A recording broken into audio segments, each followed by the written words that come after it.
Action!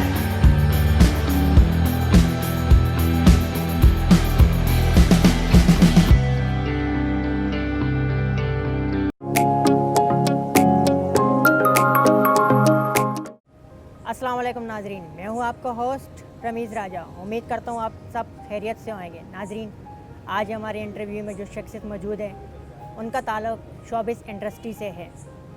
Arts का जाना पहचाना नाम आज हमारे दरमियान मौजूद है। उनकी खिदमत थिएटर से रिलेटेड है। मुख्तलिफ़ फ़नकारों को इंट्रोड्यूस करवाना और art council of Pakistan Karachi में जब भी कोई थिएटर पेश किया जाता है इनके डायरेक्शन में होता है। हमारी खुशकिस्मती है कि आज हमें इनकी फ़नी ज़िंदगी के बारे में जानने का मौका मिला है। हम इनके शुक्रगुज़ार हैं। बिला ताख़ीर आइए चलते हैं अपने मेहमान की जानब, जनाब मोहम्मद यूनुस मेमन साहब। अस्सलाम वालेकुम सर। वालेकुम अस्सलाम। सर कैसे हैं आप? खैरियत से? अल्हम्दुलिल्लाह। सर सबसे पहले तो आपका बहुत बहुत शुक्रिया कि आपने हमें वक्त दिया, हम आपके शुक्रगुज़ार हैं। सर अपनी ज़िंदगी के बारे में बताइए, आप थिएटर की तरफ आपका कैसे आना हुआ? थिएटर की तरफ मैं ऐसे आया 1975 में, 15 साल उम्र थी मेरी। तो ऐसे ही मतलब मुझे थिएटर वगैरह देखने का शौक़ था, एक्टिंग का नहीं था। तो ऐसे ही हमारे एक दोस्त थे, कौसर अली नारंजर उनका नाम है, और लियाकत सोल्जर साहब।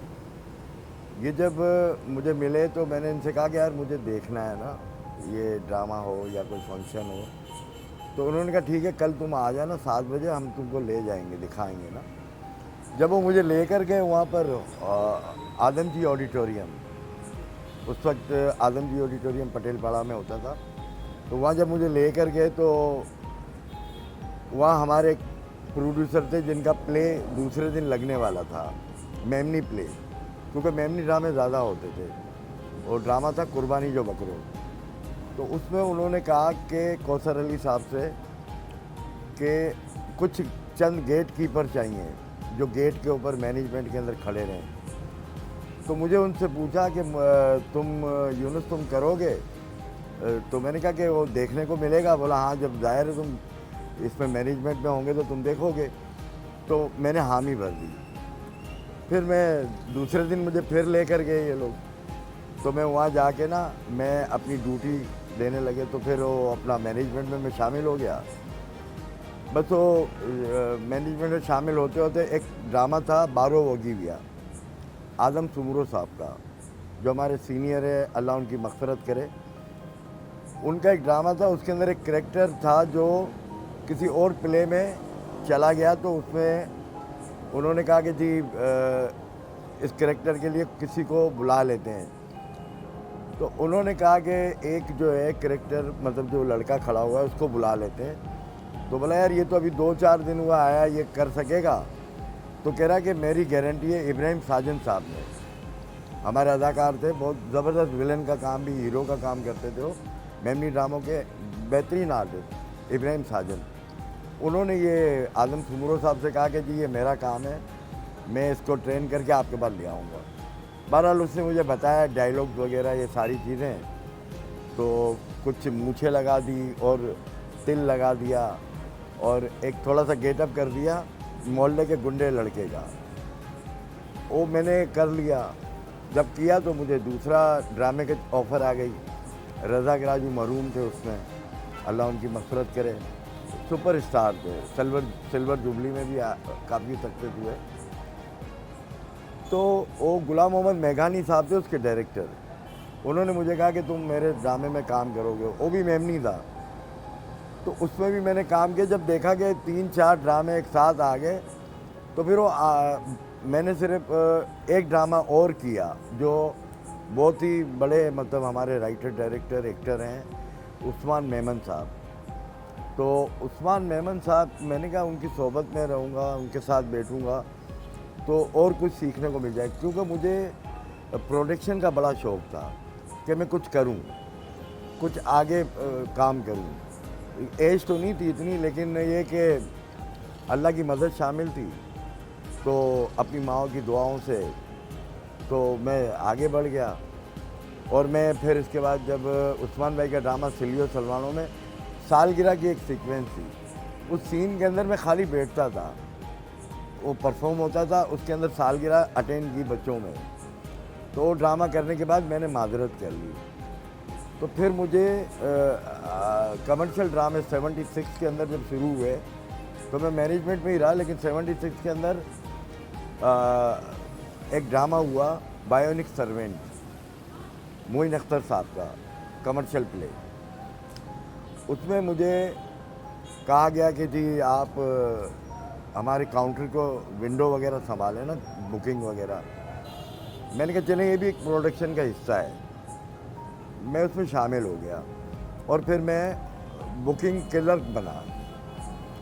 उसके ड्रामा ख़त्म हुआ, उसके कुछ टाइम के बाद जो है, महीनों के बाद मुझे प्रोडक्शन मैनेजर की पोस्ट मिल गई। तो शऊर भी आ गया, कुछ अच्छे दोस्त मिल गए जिन्होंने मुझे अच्छा प्रमोट किया।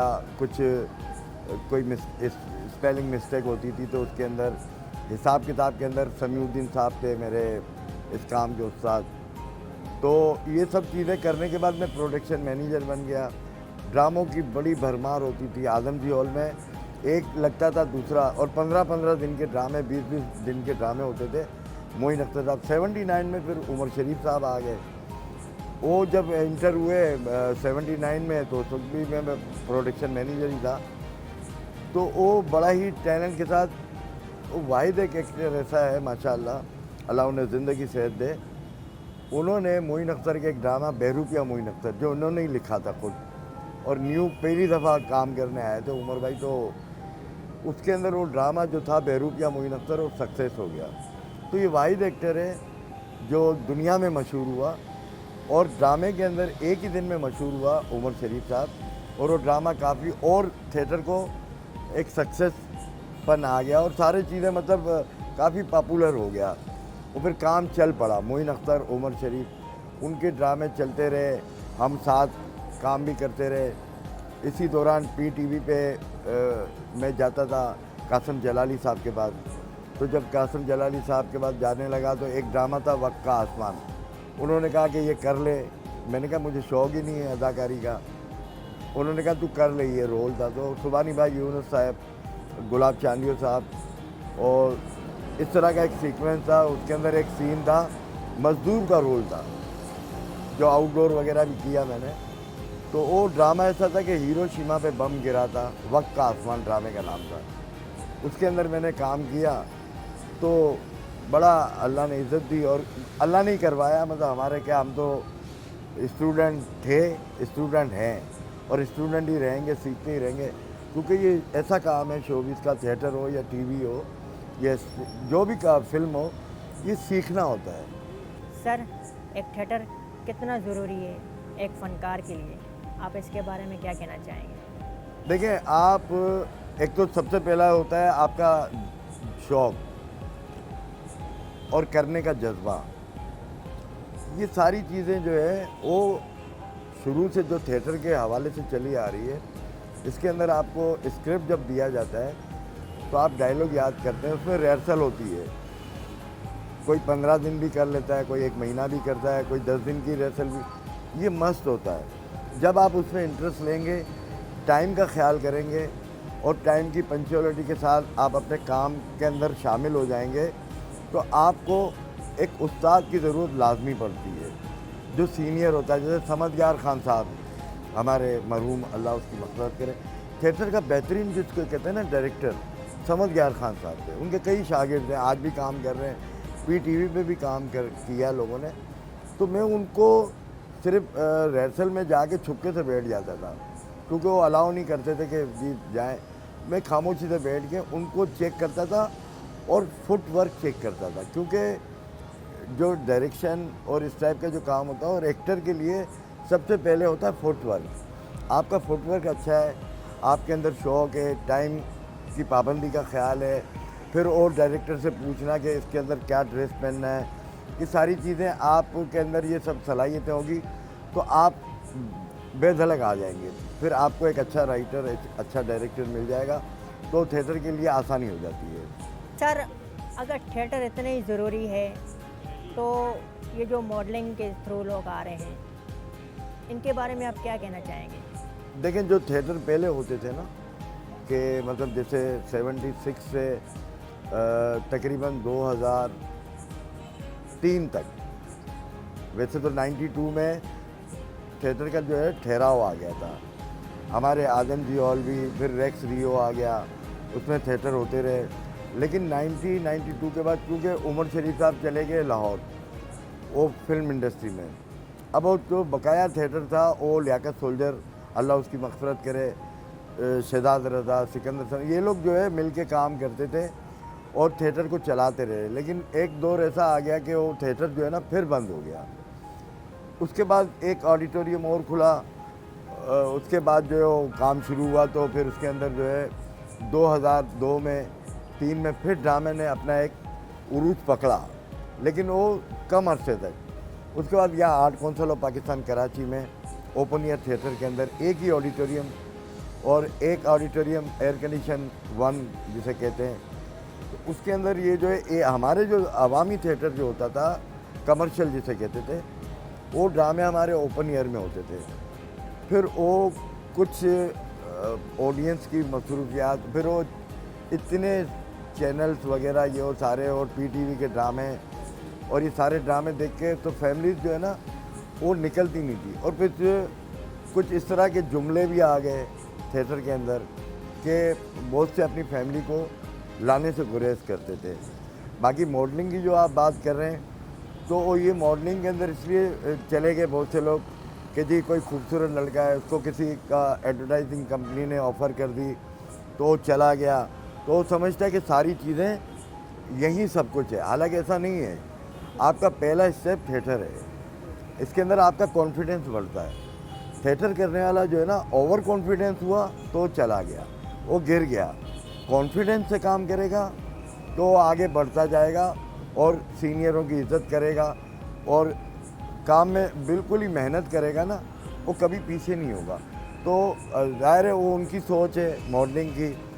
थिएटर ड्रामे या टीवी ड्रामे के जो आर्टिस्ट हैं, एक्टर जिसे कहते हैं, या एक्ट्रेसेस हैं, लेडीज़ हमारी जो फीमेल है, बच्चियाँ, वो भी आ रही हैं, लेकिन काफ़ी थिएटर की तरफ भी रुझान है। और काफ़ी ड्रामे होते हैं यहाँ पे, बड़े अच्छे अच्छे ड्रामे होते हैं, और आते भी हैं, AC1 में करते हैं ये वो। क्योंकि आर्ट काउंसिल में अब तो 3 ऑडिटोरियम हो गए हैं अल्हम्दुलिल्लाह। और इसके बाद जब से अहमद शाह साहब आए हैं इस आर्ट काउंसिल के अंदर, तो अहमद शाह साहब ने कई बड़े बड़े जो स्टार हैं इस वक्त, जो बैरूनी ममालिक भी जाते हैं सब जगह, ये अहमद शाह का क्रेडिट है कि उन्होंने सबको मेंबर भी बनाया और उनका शौक़ और बढ़ता गया। तो आज भी हम कर रहे हैं, उनके साथ भी कर रहे हैं, वो हमारे साथ कर रहे हैं। तो हम इसी तरह थिएटर की तरफ, क्योंकि थिएटर का फ्यूचर है ये, बाकी मॉडलिंग और ये सब इनका फ्यूचर नहीं होता। आप 2 साल बाद, 3 साल बाद अगर आपके चेहरे पे थोड़ा सा बुढ़ापा आ गया या कोई ऐसी चीज़ हो गई तो नहीं, लेकिन ये फॉर एवर है अल्हम्दुलिल्लाह। अगर आप दयानतदारी से काम करेंगे तो कभी मार नहीं खाएंगे। सर आपने जैसे फरमाया पीटीवी से, सर मेरा एक सवाल है कि पाकिस्तान टेलीविज़न और निजी चैनल के बारे में आप क्या कहना चाहेंगे? इन दोनों में क्या डिफरेंस है? अब वैसे बड़ा अच्छा सवाल है रमीज़, ये कि टीवी और इसमें क्या चैनल्स के ऊपर क्या डिफरेंस है। मैं आपको एक बात बताऊं कि पाकिस्तान टेलीविज़न वो ऐसी जगह है कि जिसमें आदमी बहुत ही ज़्यादा हो जाता है, सक्सेस काम करने का तजुर्बा भी आ जाता है। मैं एक बात बताऊं आपको कि पाकिस्तान टेलीविज़न में दाखिला बड़ा मुश्किल था, बहुत मुश्किल है, लेकिन आप कैमरे के सामने आ गए और इतना सक्सेस होना बहुत आसान है। एंट्री मुश्किल है, सक्सेस होना आसान है। और आजकल सैकड़ों चैनल है, उसके अंदर एंट्री बहुत आसान है, लेकिन सक्सेस होना बड़ा मुश्किल है, क्योंकि रिमोट हाथ में आपका चैनल पे धड़ाधड़ जा रहा है। लेकिन पीटीवी के ड्रामे आज भी चल रहे हैं और चलते रहेंगे, और पाकिस्तान टेलीविज़न की क्या बात है, एक सनत है। हम आपके शुक्रगुजार हैं, आपने हमें वक्त दिया। सर जाते जाते अगर आप अपने जो थिएटर के से मोहब्बत करने वाले हैं, जो थिएटर से प्यार करने वाले हैं, उनके बारे में और उनसे अगर कोई आप मैसेज देना चाहें। देखिए, मेरा तो यही मैसेज है देखने वालों को जो थिएटर की तरफ आना चाह रहे हैं, तो मोस्ट वेलकम आएँ। ये आर्ट काउंसिल जो है हमारे फ़न का इदारा है, फ़नकारों का इदारा है, आप आएँ, अगर आप में टैलेंट नहीं है तो यहाँ एकेडमीज़ भी हैं, थिएटर एकेडमी है, इसके अंदर आप ट्रेनिंग ले लें, आप आकर अपना पूरा काम में फोकस करें। लेकिन सबसे बड़ी बात ये कि आप सीनियरों की इज़्ज़त करेंगे, आप सक्सेस होंगे। आप अगर सीनियरों की इज़्ज़त नहीं करेंगे तो कोई पुरसाने हाल नहीं होगा। अगर एक ड्रामा आपका अच्छा हो गया तो आपने कॉलर चढ़ा लिए, ये नहीं होना चाहिए। आप मिलजुल के सब काम करें, अपने स्क्रिप्ट के ऊपर तवज्जो, अपनी टाइमिंग पे तवज्जो दें। आपको जो डायरेक्टर बता रहा है, फुटवर्क है, एक्सप्रेशन है, बॉडी लैंग्वेज है, इस सब चीज़ों के ऊपर आपको फोकस करना है। तो आप जो है बिल्कुल इंटर हों, क्योंकि ये एक अच्छा काम है, मतलब कोई ऐसा काम नहीं है। अगर आप खुद अच्छे हैं और अच्छा काम करना चाहते हो तो अच्छे लोगों की टीम में शामिल हो जाएंगे, आप खुद ब खुद सक्सेस होंगे इंशाल्लाह। इज़्ज़त देने वाली अल्लाह की ज़ात है। मैं तो कह रहा हूँ अभी थिएटर की तरफ आए तो इंशाल्लाह आप कर सकते हो, बेहतरीन कर सकते हो आप इंशाल्लाह ताला। और अगर आपकी इजाज़त होगी तो मैं आपको बुला भी लूँगा कोई मेरे प्ले के अंदर, मैं करवाऊँगा। क्योंकि हाल ही में मैं प्ले अभी ख़त्म किया 2 दिन का, मुमताज़ मेंशन पार्ट 3। अल्लाह ने बड़ी इज़्ज़त दी है, बहुत सक्सेस हुआ। अगर मुझे पहले मिल जाते आप ना तो उसके अंदर मैं आपको बाकायदा करैक्टर करवाता। लेकिन मैं ये कह रहा हूँ कि आप करोगे इंशाल्लाह और बहुत आगे जाओगे, तरक्की करोगे इंशाल्लाह ताला। थैंक यू सो मच, आप हमारे प्रोग्राम में आए, आपने हमें वक्त दिया। सर, हमारे प्रोग्राम के हवाले से अगर आप कुछ कहना चाहें तो। मैं तो यही कहूँगा हमारे नाज़रीन से, देखने वालों से, कि रमीज़ माशाअल्लाह इतना अच्छा इंटरव्यू किया इसने, मैं बेहद मशकूर हूँ।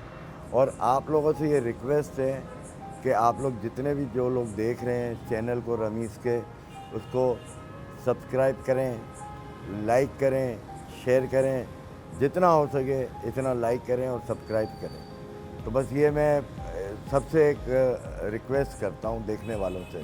जी नाजरीन, आपने आज का हमारा प्रोग्राम देखा। हमारे जो गेस्ट है यूनुस मेमन साहब, आपने उनकी गुफ्तगू सुनी, उनकी फ़नी ज़िंदगी के बारे में जाना।